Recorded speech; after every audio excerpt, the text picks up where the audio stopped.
loyal and honest. But how many of us stay honest today? The only thing we'll be serving is to suspect each other. From the quiet, unassuming elementary school pupil in the border town of Daura, which is situated barely a shouting distance from Nigeria's border with the Niger Republic, he grew into a mythical lanky figure. A man whose name was only whispered in gripping fear behind the sanctuary of locked doors by his fellow countrymen. Buhar, it has to do with the human rights administration. So many politicians and other Nigerians were clamped in detention without opportunity of having fair hearing in the law courts. I think that was the main point against Buhari administration.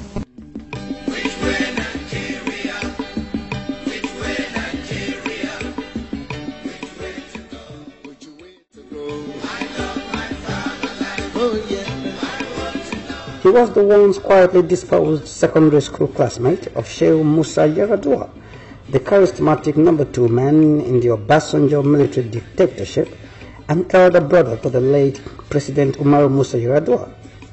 Sheikh Yar'Adua died ignobly in suspicious circumstances at the hand of the dreaded General Sani Abacha, whose government he served as the chairman of Abacha's Petroleum Trust Fund, PTF.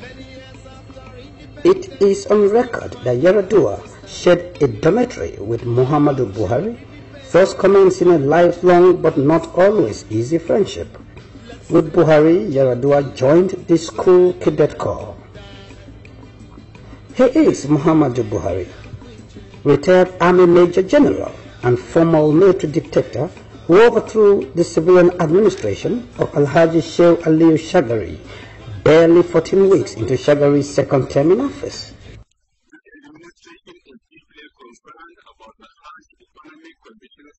Under which more than 95% of Nigerians now live, and will avail itself of all available resources to revitalize the economy and make life more meaningful for these Nigerians.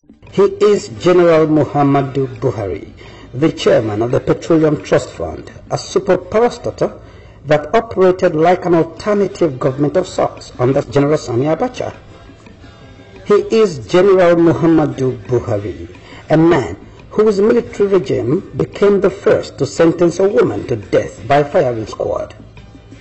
This is the story of the real Buhari, the man behind the mask, the real person behind the personality.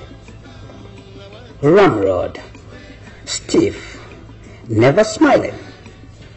In his so well-written 2009 best-selling autobiography, Peter Anahoro, arguably Nigeria's finest journalist of all time, described Buhari as ascetic. His profile, coupled with his cult followership and fame among the fringe of the religious extreme, easily fits that of a religious zealot and a fundamentalist.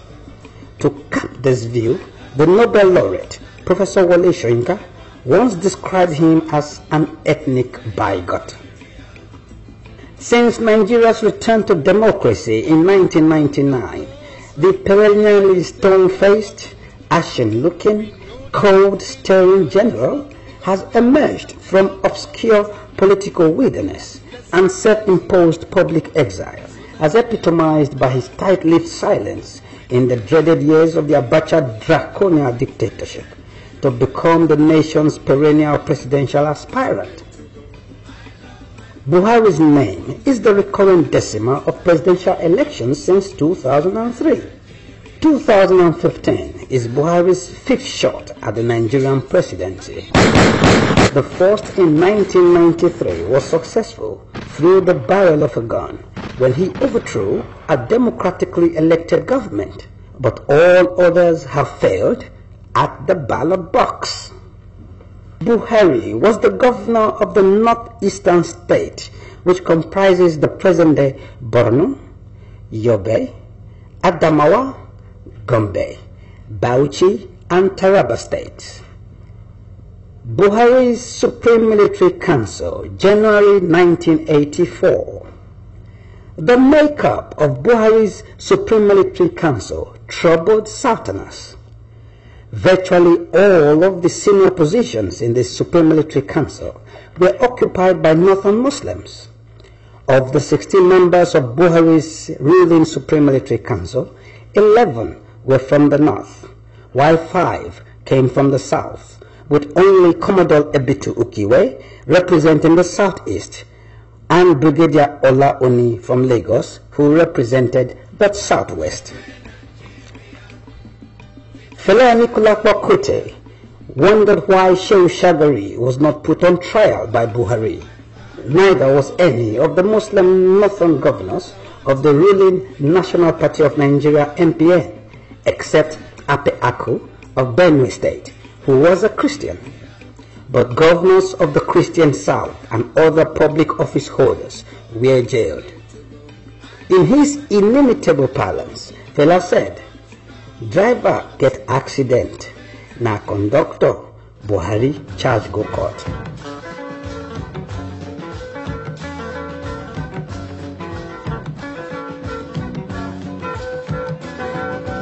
Under Buhari's regime, anyone could be detained at his whim, using draconian decrees. The list of those incarcerated under Buhari's regime is lengthy. Sam Mbakwe, Fela Kuti, Femi Aribisala, Bisi Onabanjo, Bola Ige, Audu Ogbe, and so many others. Individual security was so bad under Buhari that when Pa Adekunle Ajashin was acquitted twice by courts that found him not guilty of Buhari's accusation of corruption, the Buhari regime rearrested and detained him under Decree No. 2. While Buhari detained Tai Sholari and denied him medication, even while Tai Sholari was having persistent asthmatic attacks. Specifically, due to his criticisms of the successful military administrations, he incurred the wrath of the Buhari regime and became a victim of its much dreaded State Security Detention of Persons Decree No. 2 of 1984. Disturbed by the violation of his fundamental human rights, Sholari, through his lawyer, Dr. Olu Onaborua, filed a writ of habeas corpus at the Lagos High Court, seeking the detainee's production in court and Sholari's subsequent release. The court ruled in Sholari's favor, and by this ruling, the court invalidated the detention order under which Sholari was incarcerated. When Buhari took over, he detained Bisi Onabanjo of Ogun State, Kayode Lateef Jakonde, aka Babakekere of Lagos State, Sam Mbakwe, Imo State, Ape Aku, Benue State, and Professor Ambrose Ali of the defunct Bende State, now Edo and Delta States. These were men who were regarded as arguably the best performing governors of the Second Republic. Oleye Victor Olabisi Onabanjo was known as an unpretentious and plain-speaking man, and his administration of Ogun State was considered a model at the time and later. On May 13, 1982, he commissioned Ogun Television. The Ogun State University, founded on the 7th of July 1982, was now renamed Olabisi Onabanjo University on May 29, 2001 in his memory. He also established the Abraham Adesoyan Polytechnic.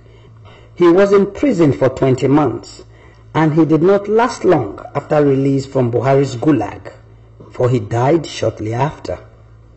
These men were plagued by terrible diseases while in prison.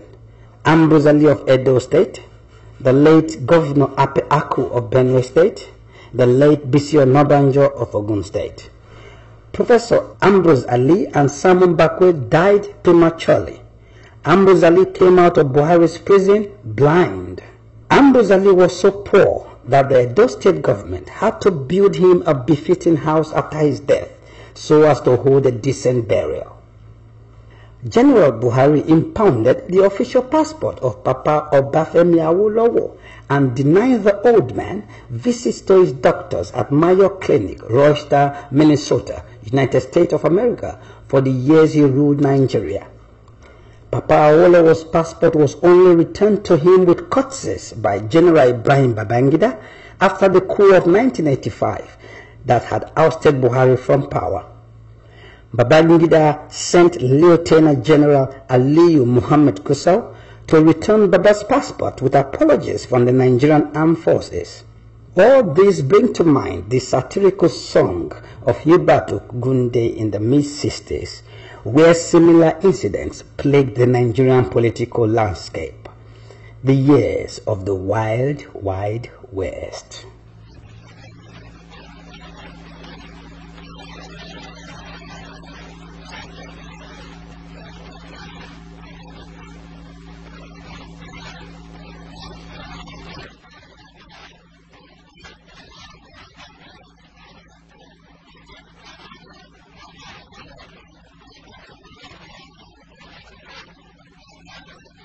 Try as much as the military dictatorship of General Muhammadu Buhari did to rope him for alleged corruption, which were never substantiated, Ekweme came out as white as snow. In fact, he spent the entire years of the Buhari regime in prison, but was never one day charged before a law court or a tribunal.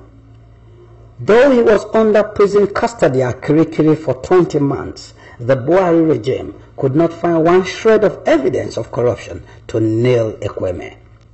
When he turned 80 years in 2012, Dr. Alex Ifeanyichukwu Ekweme gave a thought-provoking interview. He was arrested and detained on the night of the coup by Buhari. During this interview encounter, Ekweme declared, "After the Buhari regime put me in prison for serving my country so selflessly, I felt Nigeria was not worth dying for or sacrificing for. First, I was locked up in Bonny Camp, Lagos. From there, I was moved to Kirikiri Maximum Security Prison. When I was locked up in Kirikiri in January 1984, in February, this same Buhari, who was president of Nigeria, though unelected, called a press conference and said that I, Alex Ekweme, was responsible for all the corruption in government, that I was in charge of petroleum. First, I had nothing to do with petroleum.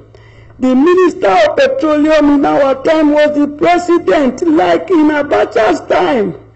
And the special advisor on petroleum was Yahya Diko. Buhari cannot even get one evidence to support what he was saying because they were lies.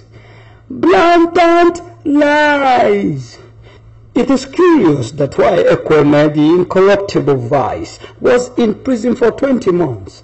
His boss, President Shagari, whose failure led to the coup, was kept in the presidential palace in Ikoyi. In 1983-84, Buhari protected Anwar Ibrahim, the MPN Niger State governor, who was arrested in Heathrow Airport in London with £14 million sterling and several millions of naira and dollars. He was never persecuted. Buhari protected Shehu Kangiwa, MPN Sokoto State governor, who conducted and supervised the famous Bakolori massacre of poor peasant farmers whose lands were appropriated without compensation. Ironically, Ayo Jewumi and Professor Ambuzali, the UPN governor of Bende State, came out of prison blind as a result of imprisonment on false charges by Buhari. Buhari engineered the scrapping of one of the most foresighted policies of the UPN Latif Jakonde-led civilian government of Lagos State when he took over, which was the desire to improve transportation in Lagos and regenerate the city, which was the federal capital at the time. In 1982, the Jakonde government signed a several $100 million contract for the Metroland project with a French consortium comprising of about 19 firms. The Lagos State government was required to pay only 10% of this money, while the balance was to be paid by the consortium. But Buhari scrapped the project, and Nigeria forfeited $60 million already deposited for the project. Even worse, Buhari ordered the judicial murder of Bernard Ogedegbe, who was sentenced to death under Decree 20 for a crime he committed before Decree 20 was enacted, whereas he carried a lighter sentence when he committed the crime. Buhari refused to accept any pleas to spare Ogundigbe's life. Hence, under Buhari, the state denied the individual his life at the whim of General Buhari. To summarize the state of security under Buhari's regime, Professor Wole Soyinka expressed shock that any Nigerian would ever contemplate voting for Buhari as a president. According to Soyinka, unquote, Buhari enslaved the nation.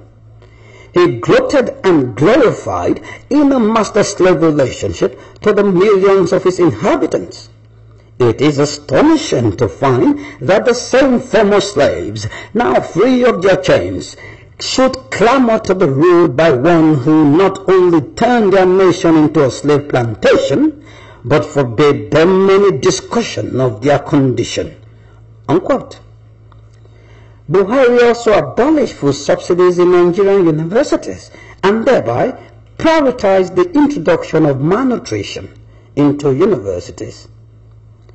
Kayode Soyinka, the renowned journalist and author of Diplomatic Baggage, Mossad and Nigeria, the Diko Story, published in 1994, wrote, unquote, the Buhari government, in prosecuting its war on corruption, gave the National Security Organization, NSO, unprecedented powers of arrest and detention.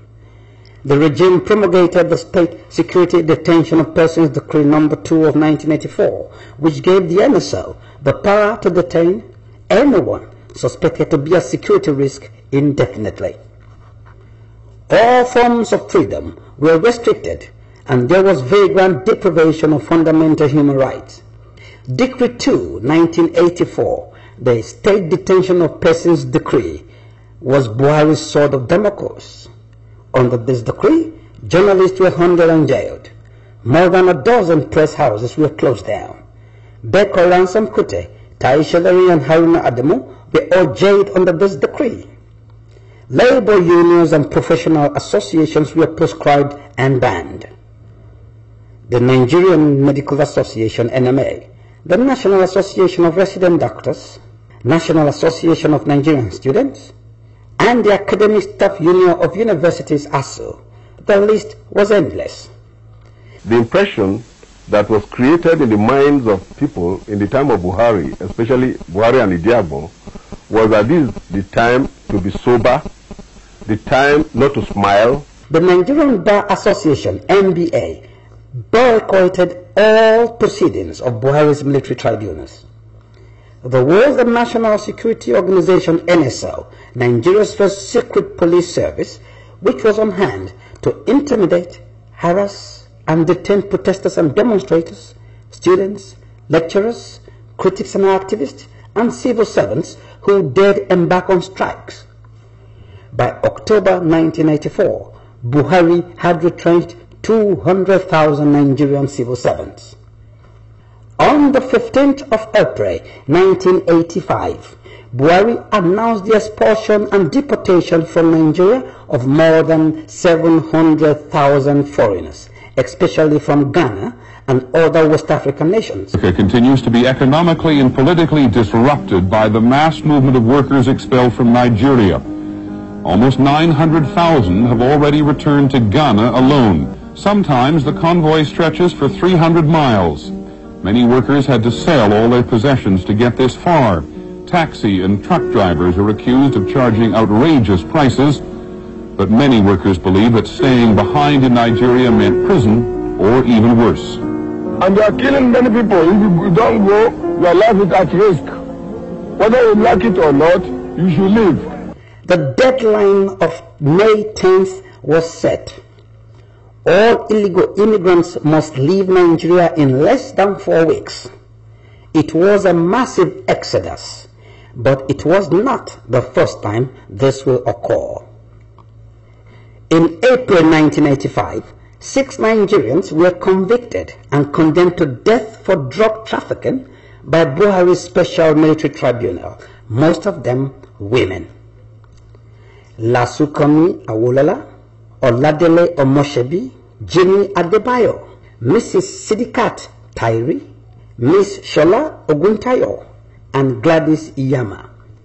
Gladys Iyama, locked at the federal maximum security prisons in Kirikiri, was a crippled mother of 2 paraplegic children and was the first woman in the history of Nigeria to be sentenced to death by firing squad. The Buhari government knew the implication of executing a paralyzed mother of 2, and the sentence was secretly approved. The Gloria Okon case was rife. In 1985, Gloria Okon was arrested at the Aminu Kano International Airport on drug trafficking allegations.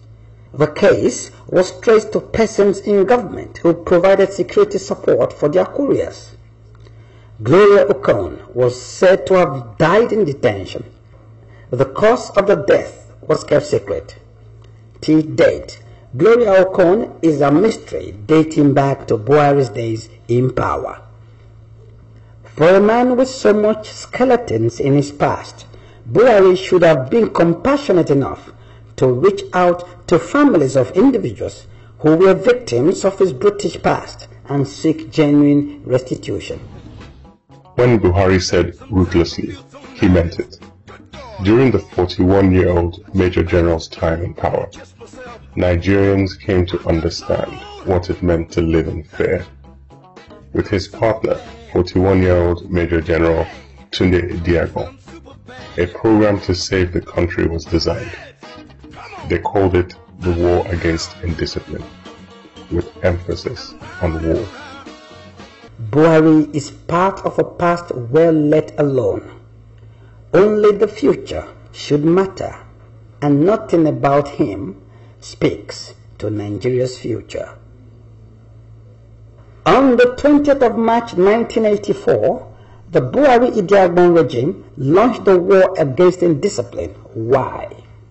To little but important everyday manifestations of indiscipline, such as rushing into buses, constituting ourselves into public nuisances, working without commitment. Up to this moment, there has been no formal declaration of war against indiscipline. It is my pleasure, therefore, to declare today the launching day for the war against indiscipline. The problems Idiagbon highlighted were real, and most of the solutions he suggested that day. The issue was how he and Buhari implemented their campaign. They pursued a brute force and highly physical campaign, which inevitably made them unpopular with ordinary Nigerians. Many Nigerians will never forget the koboko, or bulala, or horsewhip lashes that lacerated their backs for not queuing up at bus stations, or for even dropping a piece of paper. Soldiers beat up policemen on the streets. Civilians were regularly harassed by uniformed men to the point that they were bloody civilians. Men were forced to do the frog jump, humiliated in front of their wives and children. Also, General Buhari's reign witnessed the beginning of religious fundamentalism in Nigeria. In February and March 1984, the Maitasini sect, under the leadership of Musa Makanike, unleashed terror on the populace in Yola, Adamawa State, and about 1,000 lives were lost. There was also the authoritarian Decree 4, under which it was a punishable offense for anyone to publish any material that was deemed as embarrassing to any government official. On the 11th of April 1984, operatives of the NSO arrested 2 journalists, Tunde Thompson and Nundukai Rabo of the Guardian newspaper, were brought before a military tribunal and accused of forcefully accusing public officers, even if what the journalists wrote were right. On the 2nd of June 1984, a summons from the tribunal was sent to the accused, and it read, "From to Public Officers Protection Against False Accusation Decree No. 4 of 1984, summon to accused, that you, Tunde Thompson and Ndukai Rabo of the Guardian Newspaper Limited, Rutham House, Isolo, on April 1, 1984 at Rotherham Solo in Lagos, did publish false statement contrary to Section 1.1 of the Decree No. 4 of 1984. You are therefore summoned to appear before the tribunal mentioned above, sitting at Federal High Court on the 4th of June at the hour of 9 a.m. in the forenoon to answer the said complaint. Unquote. Their employer, the Guardian Newspaper Limited, was also accused. On Decree 4, Buhari has remained unrepentant. It did not matter whether the story reported was true or not. If my regime did not write it, the writer will go to jail. Bekolo Larry Ransom Kute, popularly known as Beka, was chairman of the Lagos branch of the Nigerian Medical Association and later its national deputy. In 1984, his brother, Fela, was arrested at the airport as he was preparing to leave for a U.S. tour on what Amnesty International described as spurious charges of illegally exporting foreign currency. Using the new draconian decree that allowed for indefinite detention of political opponents, the government of General Muhammadu Buhari sentenced Fela to 10 years in jail. Ransom Kute, using the Medical Association platform, began a campaign to get the decree revoked and get Fela and all those detained released. But in fact, Beko himself was jailed and only released in 1985 when Buhari was overthrown by General Ibrahim Babangida. Against the background of the judicial murder of Owo, Ogedengbe, and Ojuolape, one can understand the Sharia mindset of General Buhari. Even his actions predate that of the Taliban, a living modern-day apostle of the Hammurabi's code of law. An eye for an eye. Now, there was the case of the 53 suitcases involving the father of Buhari's ADC, the then Colonel Mustafa Jokolo, whose father was the Emir of Gwandu and Buhari's half-brother. Mustafa Jokolo helped his father, the Emir of Gwandu, to smuggle into the country through the Muritala Mohammed Airport 53 suitcases suspected to contain foreign currency, which the then administrator of the Lagos Airport Customs Command, Alhaji Atiku Abubakar, was not allowed to search. This was in spite of the fact that the Buhari administration had placed a ban on importation of currencies. On the 5th of July 1984, a team of Nigerian security operatives led by Major Mohammed Yusuf and the Israeli Kassas were on hand to kidnap and bundle back to Nigeria Umaru Diko. Umaru Diko was drugged and put into a crate that was labeled as diplomatic baggage. An empty Nigerian Airways Boeing 707 plane was already waiting at the London Stansted Airport, waiting for him to be extradited back to Nigeria. He was abducted right in front of his home and put in a van and driven to the airport, where he was passed off as diplomatic luggage from the Nigerian embassy. Diko said in an interview with the BBC in 1985, unquote, "I remember the very violent way in which I was grabbed and hauled into a van with a huge fellow sitting on my head, and the way in which they immediately put on me handcuffs and chains on my legs." The Nigerian Airways crew was detained.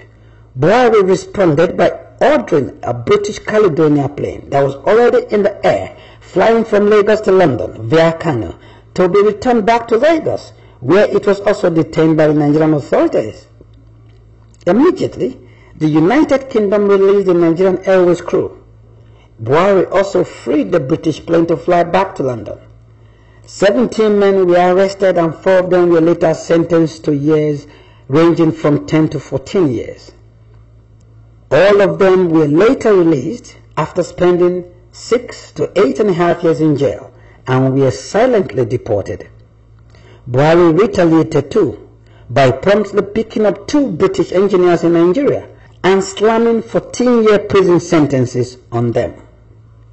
To get Umaru Dikko, Buhari turned to an Israeli businessman and a conman known as Elisha Cohen.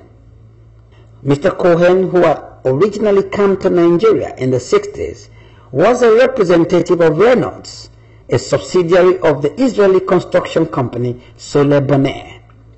And while in Nigeria, he became friends with a lot of military officers like Obasanjo, with whom he did a lot of business. Buhari gave Mr. Cohen $5 million, and with Rafindadi, who was the head of the NSO, and Major General Haladu Hananiya, the Nigerian High Commissioner to Britain, and Group Captain Bernard Bamfa, the Managing Director of the Nigerian Airways, they hatched the plot to kidnap Dikko. Did your government plan this kidnapping? Why was one of your officials at Stansted Airport last night? I'm not aware of that. You're not aware, but it was one of your officials. I wasn't aware. Why is the aircraft, the British Caledonian aircraft, held in Nigeria? I'm not aware of that one. Have you Ask been the Minister. What did you tell the Minister Despite General? the High Commissioner's denials, 17 people, most of them Nigerians, are now being questioned about the kidnapping. 14 are being held at the high-security Paddington Green police station. Most of the 14 are Nigerians, but 2 are believed to be Israeli mercenaries who were found inside crates at Stansted last night with Mr. Dikko. The entire crew of a Nigerian freight plane that should have been leaving Stansted last night is also being questioned. Paul Davis, News at 1, Paddington Green Police Station. Immediately after the Umaru Dikko kidnap saga, the British satirical magazine Private Eye lampooned the incident and mocked Nigeria with one of its most famous headlines: Fly Nigeria. It's a great way to travel. According to Peter Enaura, unquote, it was the most dastardly act ever sanctioned by an African government outside its borders. The disgraceful incident took Nigeria's reputation into a tailspin worldwide, unquote. Even his secondary school classmate, kinsman, and friend, Shehu Yaradua, in his official biography, said his frustration with Buhari was, unquote, the absence of a transitional agenda. But he also regarded Buhari's failures as a result of overly authoritarian instincts, including his inability to maintain a united front among senior commanders. 1 year and 8 months after the terrible coup wrecked the Second Republic, the Buhari-Idi Agbon Double Act was thrown out of office in a classical palace coup. According to Peter Enaura, unquote, Idi Agbon, the regime's Rottweiler, was in Mecca performing the Hajj, which left his mate, David Buhari, desperately exposed. Army Chief of Staff Major General Ibrahim Badamasi Babangida emerged as the new leader, supported by the coup announcer, Major General Sani Abacha, an enigmatic schemer Nigerians will come to love to hate, unquote. Disaffection with Buhari had been evident for months, and his removal somehow was expected. At a parade like this, he and his colleagues survived at least one assassination attempt by 42 army officers. Well, Buhari has not delivered the goods. He has not been able to decide on what to do with the detainees from Shehu Shagari's previous regime. He has not come up with a comprehensive economic policy. He has built himself into a corner. In the words of Peter Enaura, unquote, the two terrors began to construct the Nigeria of their vision. Fascism without the Hitler straight-arm salute. Among their emphatic achievements was the execution of a female convict by a firing squad, a first by a military regime in Nigeria. The scope of state violence and the innovation of absurdly long prison sentences imposed by the courts frightened and disgusted most Nigerians. The regime shot itself in the foot when it recruited international brigands to carry out a gangland-style operation coordinated by a Nigerian army major in London, unquote. It is on record that Buhari's tribunals sentenced their victims to terms ranging from 100 to 600 years in jail. Even Buhari himself considered that Yakubu Danjuma, Olusegun Obasanjo, and Shehu Yaradua were reportedly contributive to his rise to power. But Buhari is a lone ranger with little or no loyalty traits. After Buhari seized power, Shehu Yaradua might have expected to have been consulted more widely or more frequently by his old friend than was the case in the matters of public policy. Even his two-time ADC and protege, the ex-major ex-colonel Mustafa Jakolo and later Emir of Gwandu, felt the relationship between Shehu Yaradua and Buhari had become one-sided. Unquote. I did not see what Buhari did for Shehu in return for all the things he did in sticking Shehu's neck out for him. Tafida thought Buhari's talents were being wasted as governor of Borno State, so he made him Minister of Petroleum and the first chairman of the NNPC. Later, he made him military secretary over the grumblings of senior officers, unquote. One of Fela's hit songs was based on the disappearance of 2.8 billion naira NNPC money that got stolen under Buhari's watch as petroleum minister and head of the NNPC in 1978. 2.8 billion naira, oil money is the missing. 2.8 billion naira, oil money is the missing. Then set up inquiry. They say money no lost you. Edabaru everybody. Under intense public pressure, the Shagari government, which shortly took over thereafter from the military, set up a Senate probe which traced the money to a London Midland bank account belonging to Buhari, from where the money again got missing. It is noteworthy that the value of 2.8 billion naira in 1978 was $3 billion, or in today's naira value, 555 billion naira. The then Senate Majority Leader and Chairman of the Senate Probe Panel, Dr. Abubakar Olushola Saraki, revealed this discovery in an interview with Vera Ifudo of the Nigerian Television Authority NTA. When Ifudo reported this, she was sacked by the NTA, but the woman went to court and presented all the evidence and won in a case of wrongful dismissal. Saraki, until his death, never denied whatever he told the lady in the interview. Predictably, the first act of Buhari and his cohorts upon seizing power was to ransack the Senate and destroy all papers relating to the 2.8 billion naira probe. And then they followed that up quickly with the indiscriminate arrest of politicians. On January 14, 2007, Nobel laureate Wole Soyinka laid down reasons why Buhari doesn't deserve to be president. Unquote. In Buhari, we have been offered no evidence of the surest prospect of change. On the contrary, all evidence suggests that this is one individual who remains convinced that this is one ex-ruler that the nation cannot call to order. Buhari was one of the generals who treated a commission of inquiry, the Oputa panel, with unconcealed disdain. Soyinka went on to describe the execution of Owo, Ogedengbe, and Ojuolakbe as nothing short of premeditated murder. Soyinka further added, unquote, since leaving office, Buhari has declared in the most categorical terms that he had no regrets over this murder and would do so again. Taisha Lalu was incarcerated by that regime and denied even the medication for his asthmatic condition, according to Soyinka, unquote. Tai did not ask to be sent for treatment overseas.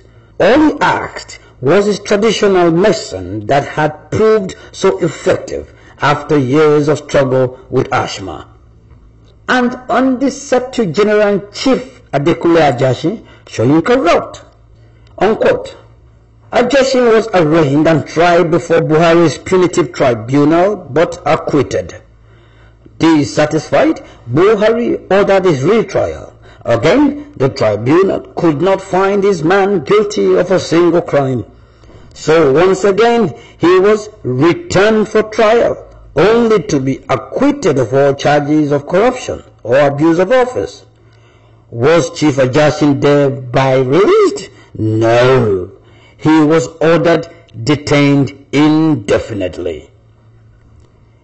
There was the case of Buhari's deliberate, humiliating treatment of the then Emir of Kano, Alhaji Ado-Bayero, and Obasijuade, the Oni of Ife, over their visit to the State of Israel.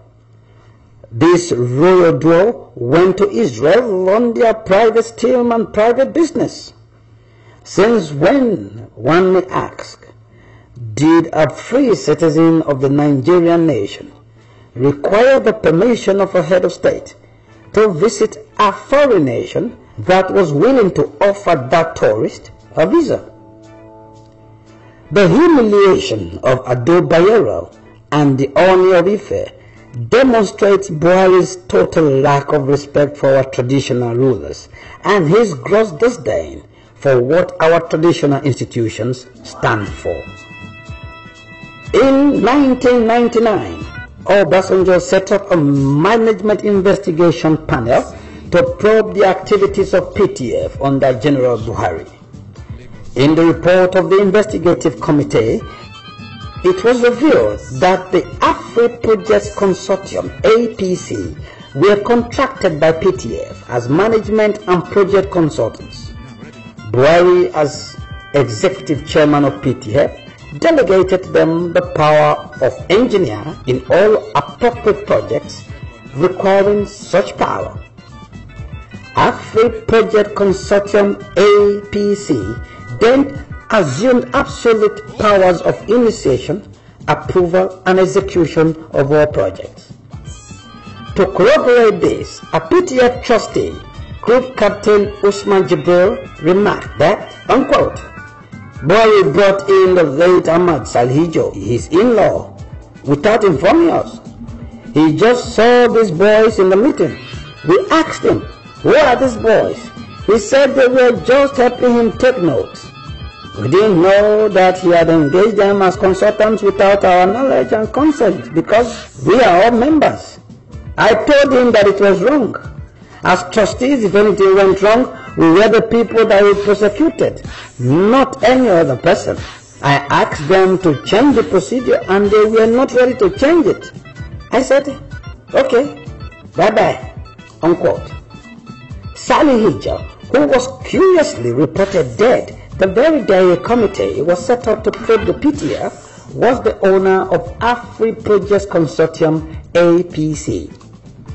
APC was indicted for overcharging the PTF for up to about 25 billion naira by the Interim Management Committee and for also importing substandard, soon-to-be expired drugs at overinflated prices. This calls to question the ability of General Muhammadu Buhari to manage the Nigerian economy and fight corruption if elected president. In the weekend of January 11, 2015, these day newspapers reportedly got exclusive hold of the original copy of a report by the Petroleum Special Trust Fund PTF Interim Management Committee instituted on July 7, 1999 by the former President Olusegun Obasanjo. By the time it was being disbanded by President Obasanjo in 1999, records show that the APC, Afri Projects Consortium, had collected 181 billion 795 million naira, and that Ahmed Salihijo, Buhari's brother-in-law, was his front at the organization. Buhari was the czar of this empire, but it was a clear case of the voice of Jacob and the hands of Esau. Although the 2011 election was deemed the cleanest so far since Nigeria's return to democracy in 1999, it was also, according to Human Rights Watch, among the bloodiest. And it is widely acknowledged that this is as a result of the fact that supporters of Buhari let loose the dogs of war. Over 800 Nigerians lay dead, and about 65,000 more were displaced. Much of the violence occurred in northern states when protests by Buhari supporters degenerated into violent riots or sectarian killings.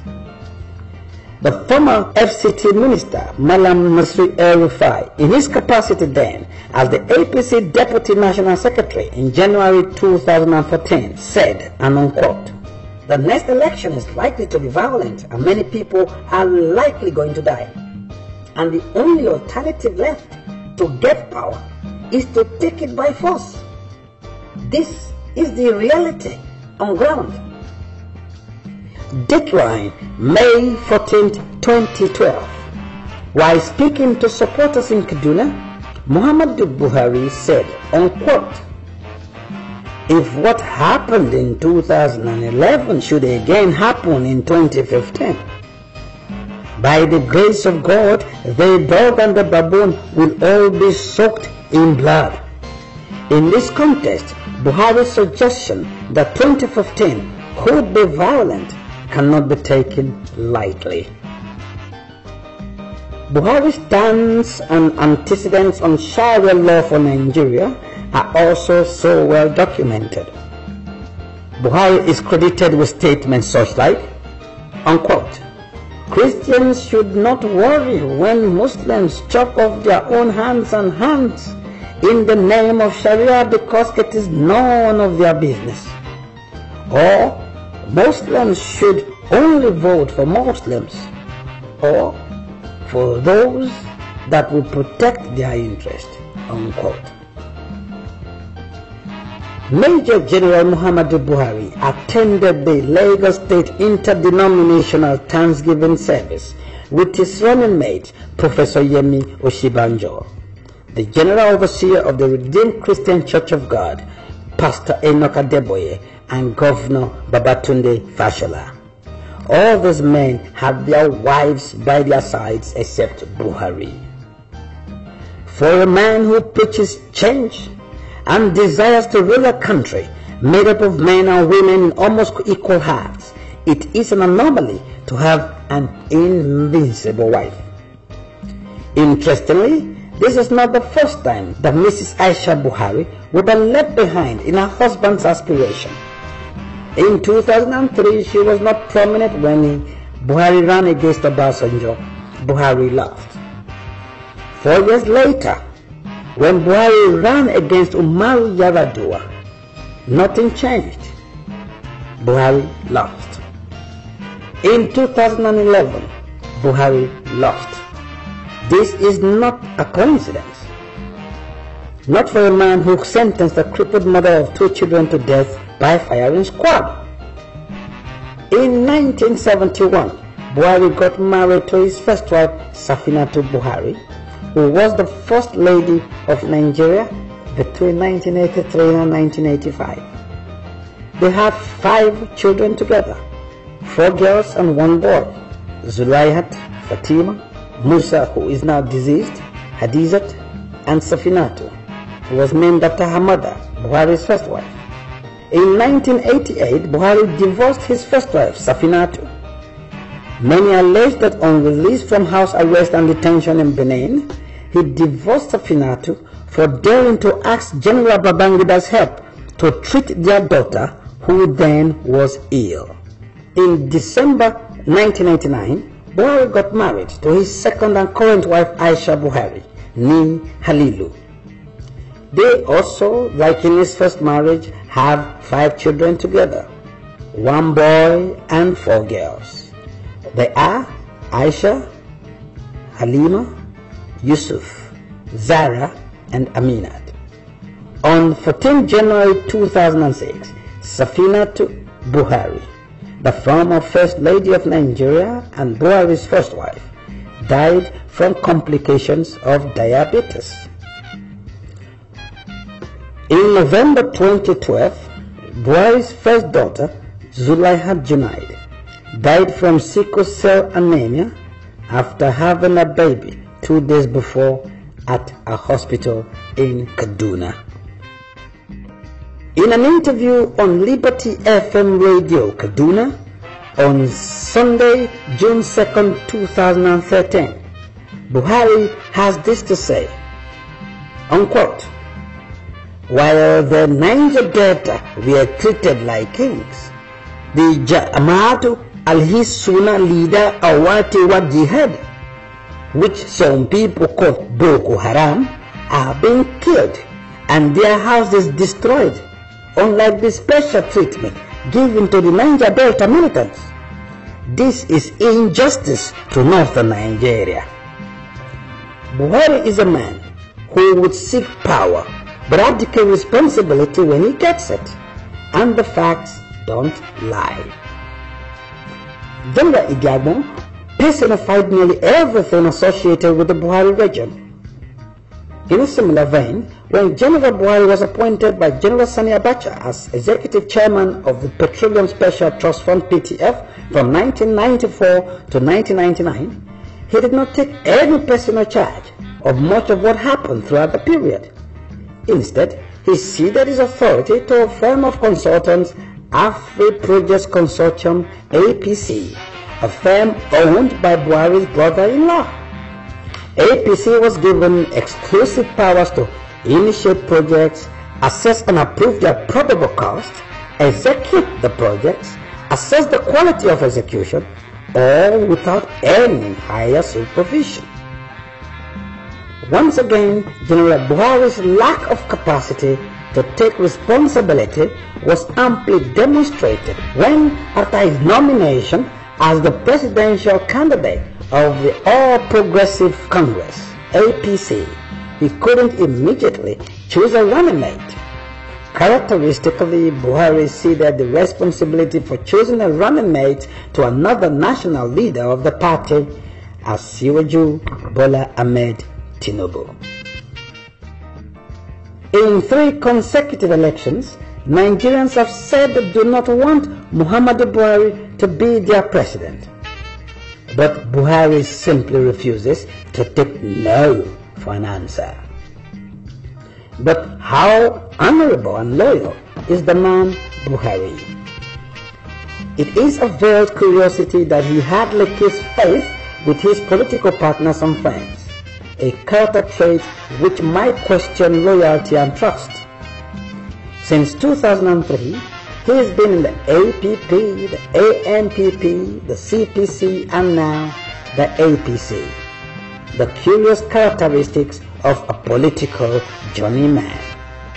Buhari will be 73 years old in 2015. If he is voted president and he runs for a second term in office, he will be president even at the age of 81 years. So for a man who was first head of state at the age of 41, that equates a period spanning 40 years. Let's stop a minute and ask, does Buhari possess the temperament to be Nigeria's president in a globalized 21st century? Former Minister of the Federal Capital Territory, FCT, Malam Nasri El-Rufai, and present APC governorship candidate for Kaduna State, wrote in a public letter in October 2010 that Buhari remains, unquote, perpetually unelectable, and that Buhari's insensitivity to Nigeria's diversity and his parochial focus are already well known, unquote. Curiously today, barely 4 years later, El-Rufai's APC wants Nigerians to ride on Buhari's insensitivity and celebrate his parochial narrow-mindedness. It is obvious. Buhari will destroy Nigeria now, just as it did 30 years ago. The rain may beat the leopard, but it cannot wash away its spots. Buhari pull over. Buhari pull over. Bivas, Buhari pull over. Buhari pull over. Show me your certificate or your pull over. Buhari pull over. No deceive us, Buhari pull over. Buhari pull over. Bad, Buhari pull over. Buhari pull over. Bivas, Buhari pull over. Buhari pull over. Show me your certificate or your pull over. Buhari pull over. No they wash us, Buhari pull over.